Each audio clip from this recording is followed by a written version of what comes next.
This is a sports catastrophe production. Hey there, ho there. It's Jeff Carter Diamond. Welcome you to another sports catastrophe on this date. And on this date, 7th of 9th in 1965, one of the worst trades you could possibly do had happened. It's famous. It's a famous trade. All that. It involves a legendary slugger in MLB history and a trailblazer in MLB history and a Greek freak. Anyway,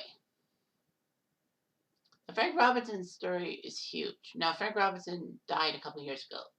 So, anyway, Frank Robinson played for Cincy for many years. He made his major league debut in 1956.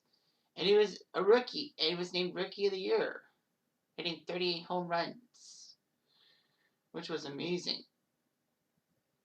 Robinson would help Cincy win the 1961 NL pennant and face the Yankees in the World Series. Unfortunately, the Yankees won that series in 5 games. And F-Rob, as I call him, won his first MVP. That was the last time the National League played 154 games, compared to 162 that we now play. And every year, except for a few strike shortened seasons and the COVID season of 2020.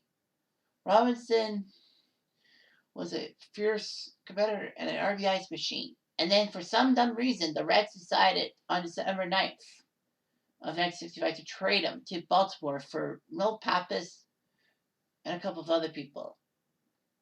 Unfortunately, Bill DeWitt, the owner of the Reds, called Robinson an old 30, basically thinking that he was at his peak and needed to get rid of him now.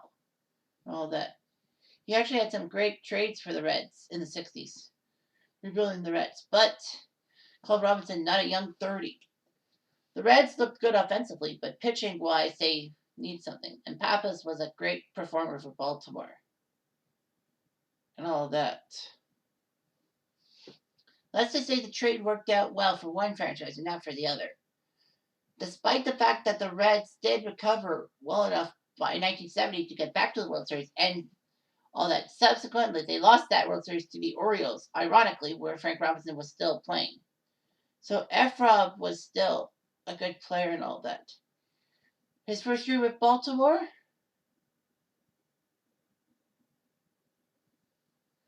he won the Triple Crown, batting .316, the lowest by a Triple Crown winner, but still, he still led the American League in batting average, 49 home runs, which was the most by a right-handed right-handed batter in Triple Crown history, and 122 RBIs. So he had the batting average, the home run, and the RBI titles.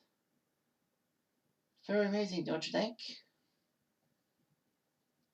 So F-Rob was huge. In fact, he was the only player ever to hit home run out of Baltimore Memorial Stadium.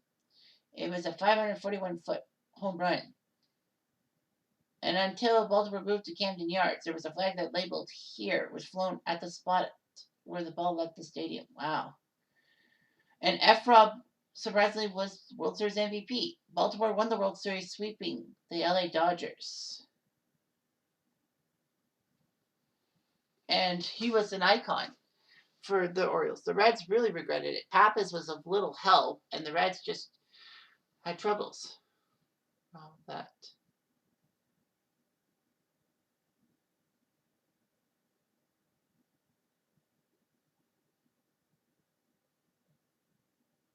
So anyway, Frank Robinson was an icon for the Orioles and all that. He helped the Orioles win 3 AL pennants in a row in 69, 70, 71, despite the fact that the Orioles only have 1 World Series in that thing to show for it. 69, they got taken down by the Mets. 71, they got taken out by the Pirates, and they won the 1970 World Series against the Reds, as I said. Robinson would then be traded to Los Angeles in the winter meetings in 1971 for Doyle Alexander, among others.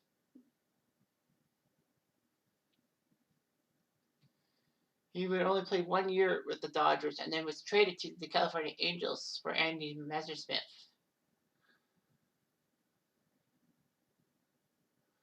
Frank Robinson wanted more playing time, and the Dodgers said they couldn't do it. They wanted the young team's young prospects and all that. He was the DH for the Angels in 1973 and 74, but then he got traded to Cleveland, and he actually became the manager of Cleveland. And on opening day 1975, hit a home run, which was amazing. As a player manager, he was okay and all that. He would retire after the 1976 season. But as a manager, he was pretty good and all that.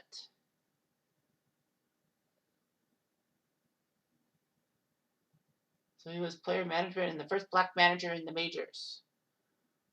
Robinson was fired as manager in 1977, but they did okay. Robinson managed the Giants in the 80s from 81 through to parts of 84. He was named Orioles manager in 88 and had to suffer through an 0-21 start.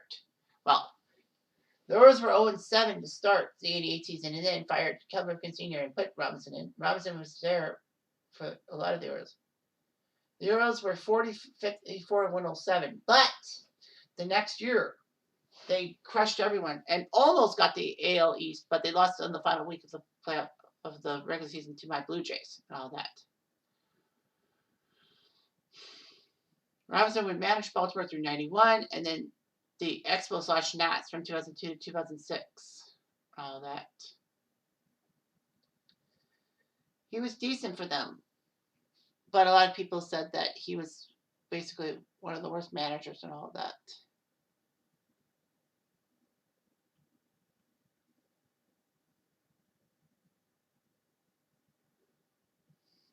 So, yeah.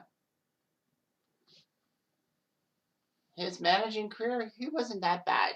But he got 1,000 wins, but he had more losses than wins. So, anyway. Yeah, the Reds would regret that trade. And I bet you DeWitt was run out of town. But, Frank Robinson was not worth trading. I mean, maybe it was a smart trade to get rid of him before his skills deteriorated. But his skills didn't deteriorate. He got a triple crown in the American League with Baltimore. Got them to the World Series. I bet you DeWitt was really crying in his sleep. Anyway, I'm Jeff Diamond. I do.